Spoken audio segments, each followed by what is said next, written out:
Saudara dan saudari yang saya kasihi, kita lanjutkan pembelajaran kita.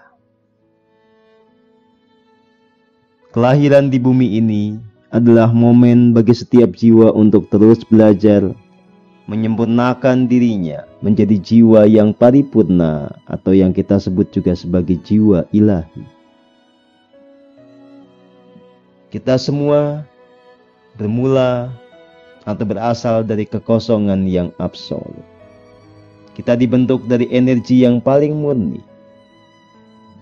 Maka esensi diri kita adalah energi murni ini yang sekaligus merupakan kebijaksanaan yang tersembunyi di balik jagat raya ini. Inilah yang kemudian ketika mempribadi di dalam diri kita sebut sebagai diri sejati atau Roh Kudus atau Sang Dewa Ruci. Maka selalu pahami diri ini sebagai sebuah kesatuan dari berbagai realitas yang berbeda-beda dan saling terhubung.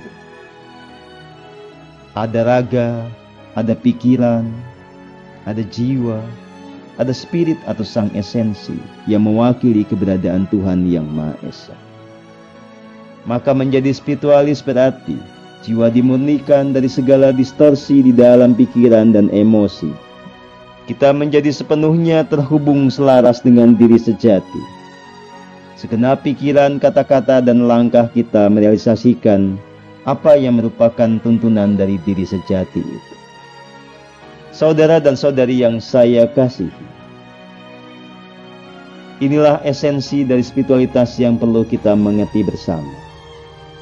Maka adalah sebuah kebijaksanaan ketika kita menggunakan waktu kita dalam kehidupan kita di bumi ini untuk terus-menerus belajar dan menangkap makna dari segala peristiwa, agar jiwa semakin murni dan semakin diliputi kebijaksanaan.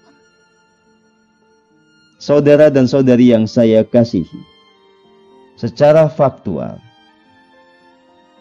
apapun yang kita miliki dalam bentuk kekayaan, jabatan, tidak ada artinya kalau kita tidak menemukan kebenaran sejati.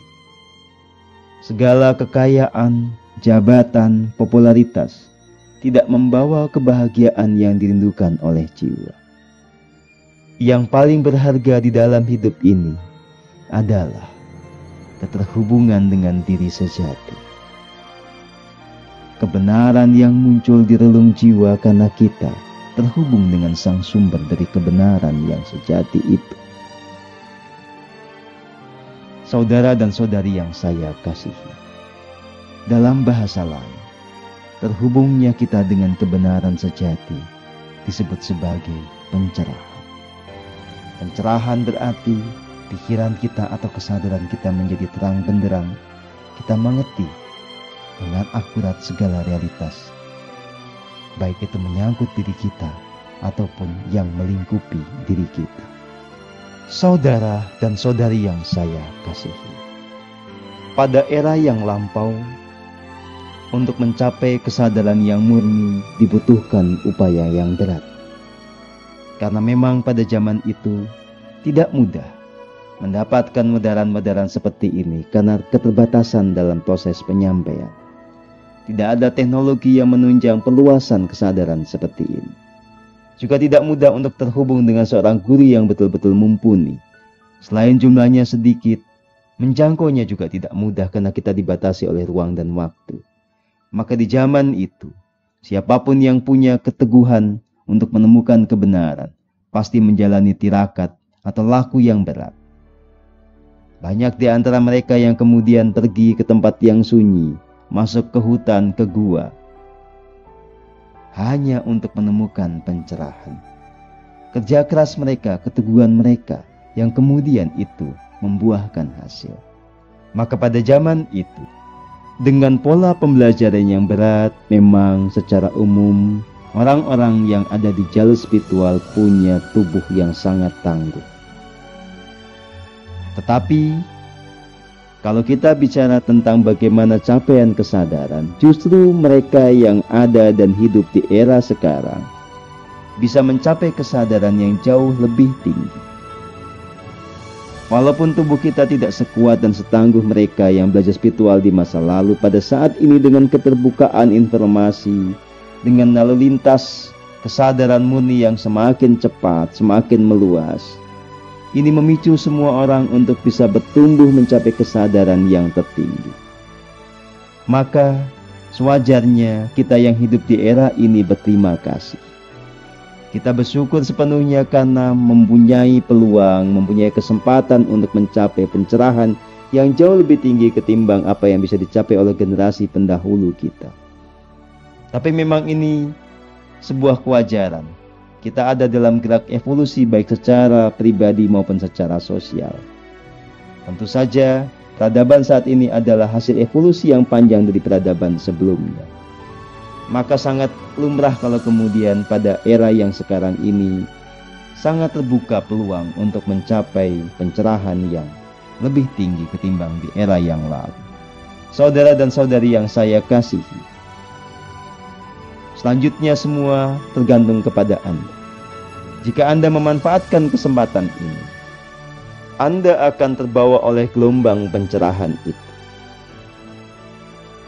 Tentu saja Anda perlu juga terhubung dengan seorang guru yang berjiwa murni, guru yang telah tercerahkan. Jadi pada zaman ini itulah tantangan Anda untuk menemukan guru yang benar-benar bisa membimbing. Jadi tantangan saat ini bukanlah karena orang yang punya kategori atau gelar sebagai guru itu jarang, tetapi justru karena keterbukaan informasi, kecanggihan teknologi, semakin banyak tersedia dan muncul ke permukaan orang yang dianggap sebagai guru atau mengaku sebagai guru. Pada titik ini tantangannya kemudian berubah. Anda harus memilih mana yang otentik, mana yang genuine. Jadi setiap era itu punya tantangan tersendiri. Karena pada prakteknya juga tidak semua yang dikenal sebagai guru itu kemudian punya kemurnian jiwa. Maka untuk menemukan guru yang tepat, silahkan selalu ada di dalam keheningan. Mintalah petunjuk dari Tuhan. Betul-betul rasakan sinyal dari dalam diri. Jika Anda sudah mantap dengan itu semua, ya silahkan Anda konsisten menekuni keheningan di dalam tuntunan dari sang guru tersebut. Saudara dan saudari yang saya kasihi, selanjutnya adalah tentang bagaimana Anda itu mau berpraktek, mau menjalankan apapun yang merupakan bagian dari laku spiritual. Segala sesuatunya sudah disederhanakan, tetapi tanpa Anda praktek, tanpa Anda menekuni keheningan itu sendiri, tentu saja Anda tidak akan pernah bertumbuh. Menjadi jiwa ilahi hanya mungkin terjadi saat Anda tekun melaksanakan laku spiritual. Jadi, manfaatkan momentum ini. Terimalah berita gembira bahwa untuk mencapai pencerahan pada era ini kita tidak usah berlaku seperti orang-orang di masa lalu. Kita hanya perlu hening sepanjang waktu dimanapun kita berada. Saat kita berangkat ke kantor, saat kita ada di kafe, saat kita ada di mall, saat kita juga ada di dalam pekerjaan kita, kita bisa tetap hening. Karena intinya hening adalah menyadari penuh segenap momen kekinian. Menyadari kesatuan yang agung dengan Tuhan Yang Maha Esa sepanjang waktu, terhubung kepada diri sejati dan hidup selaras dengan tuntunan dari diri sejati. Jadi, tidak ada alasan bagi kita untuk tidak tercerahkan pada era ini. Asal Anda mau, kesempatan itu terbuka lebar. Maka semangatlah, bangkitlah, tekunlah menyelami keheningan. Tekunlah bercengkrama dengan diri sejati Anda sepanjang waktu, dan setialah kepada diri sejati Anda. Satu-satunya kesetiaan yang diharuskan di dalam kehidupan ini adalah setia kepada diri sejati. Satu-satunya kepatuhan yang harus di dalam kehidupan ini adalah patuh kepada tuntunan dan arahan dari diri sejati. Karena tuntunan atau arahan dari diri sejati itu pasti membawa keselamatan. Tuntunan dan arahan dari diri sejati itu selaras dengan rancangan agung, karena itulah kehendak Tuhan. Di dalam keheningan Anda pasti akan tahu apa yang disebut sebagai tuntunan dan arahan dari diri sejati. Ya bisa muncul sebagai suara, ya bisa muncul sebagai pengertian, bisa muncul sebagai sebuah gambaran. Banyak cara. Kita semua bisa berbeda dalam cara-cara bagaimana Tuhan berkomunikasi kepada kita di dalam relung jiwa kita. Apapun itu, di dalam keheningan kita bisa pasti mengenalinya. Karena tuntunan itu pasti terkait atau bersamaan dengan memancarnya kasih murni. Tuntunan itu hadir di dalam kedamaian, di dalam kesahduan. Saudara dan saudari yang saya kasihi, teruslah menekuni keheningan ini hingga pada satu titik di mana Anda benar-benar selaras. Anda hidup di dalam keselarasan dengan gerak semesta yang agung. Saya hanya mau mengingatkan bahwa semakin tinggi level kesadaran kita, semakin tidak ada toleransi untuk ketidaksetiaan dan ketidakpatuhan kepada tuntunan dari diri sejati atau kehendak Tuhan. Maka dalam hal sekecil apapun, belajarlah untuk menangkap apa maunya Tuhan bagi kita dan hidup kita. Lalu ikutilah itu.